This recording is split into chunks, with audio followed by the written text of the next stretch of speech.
Kaipamangalam Hira English സ്കൂളിൽ PTA വാർഷിക പൊതുയോഗവും merit ഡേയും സംഘടിപ്പിച്ചു. കയ്പമംഗലം ഗ്രാമപഞ്ചായത്ത് പ്രസിഡന്റ് ശോഭന രവി ഉദ്ഘാടനം ചെയ്തു. PTA പ്രസിഡന്റ് അൻവർ മുഹമ്മദ് അധ്യക്ഷത വഹിച്ചു. Hira school chairman PA Abdul Gafoor, secretary PM Ahmed എന്നിവർ ഉന്നത വിജയം നേടിയ വിദ്യാർത്ഥികൾക്കുള്ള സമ്മാനദാനം നിർവഹിച്ചു. വൈസ് പ്രിൻസിപ്പാൾ ലീന സുരേഷ് വാർഷിക റിപ്പോർട്ടും PTA ട്രഷറർ CM നജീബ് വരവ് ചെലവ് കണക്കും അവതരിപ്പിച്ചു. ആരോഗ്യ വിദ്യാഭ്യാസ standing committee chairperson Devika Dasan, school principal Preetha Gopal, Z Fazeela എന്നിവർ സംസാരിച്ചു. അധ്യാപികമാരായ രമ്യ സുനിൽ, നജില എന്നിവർ പരിപാടികൾക്ക് നേതൃത്വം നൽകി.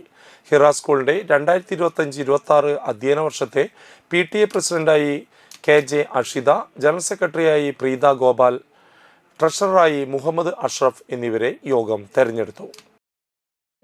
നമ്മുടെ കോവിഡ് സമയത്തും മറ്റുമായിട്ട് ഒട്ടേറെ പ്രവർത്തനങ്ങൾ നമുക്ക് വേണ്ടി കാഴ്ചവെക്കുന്നതിനും ഒട്ടേറെ വണ്ടികൾ വിട്ടുതരുന്നതും അതുപോലെ തന്നെ വാക്സിനേഷൻ എടുക്കുന്നതിനും അത്തരത്തിലുള്ള ഒരുപാട് പ്രവർത്തനങ്ങൾ നമുക്കറിയാം. നമ്മുടെ ഈ സമൂഹത്തിലുണ്ടായ ഏറ്റവും വലിയൊരു വിപത്തായിരുന്നു അതിന് ഏറ്റവും സാക്ഷ്യം വഹിച്ചതും ഒട്ടേറെ കാര്യങ്ങൾക്ക് ഞങ്ങളോട് കൂടി ഒത്തൊരുമിച്ച് നിന്ന ഒരു സ്കൂളാണ്.